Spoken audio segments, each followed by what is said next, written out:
হাতত জেতুকাৰ ৰং যোৱাই নাই আৰু ন কইনা অংকুস্মিতা গগৈ নামিছে পথাৰত ধান কাটিবলৈ।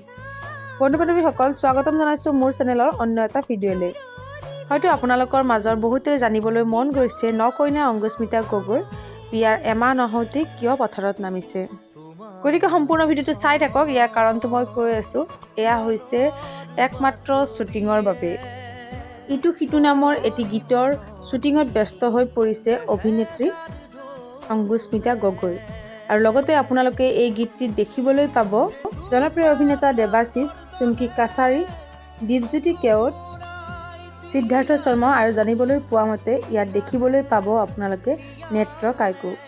বন্ধু বান্ধৱীসকল, খবৰটো শুনি যদি আপোনালোকৰ ভাল লাগে ভিডিঅ' এটা লাইক কৰিব, শ্বেয়াৰ কৰিব আৰু লগতে জনাব কমেণ্ট কৰি আপোনালোকে বাৰু এই গীতটি চাবৰ কাৰণে আগ্ৰহী নে। ছাবস্ক্ৰাইব কৰক আগলৈ এনেকুৱা ধৰণৰ আপডেটবিলাক পাই থাকিবলৈ। কাষত থকা বেলটো হিট কৰি অল কৰি দিব, তেতিয়াহে মই দিয়া ভিডিঅ'সমূহৰ আপোনালোকে ন'টিফিকেশ্যন পাব। ধন্যবাদ। ভিডিঅ'টো ইমানেই আছিল। পুনৰ লগ পাম নতুন এটা ভিডিঅ'ৰ সৈতে।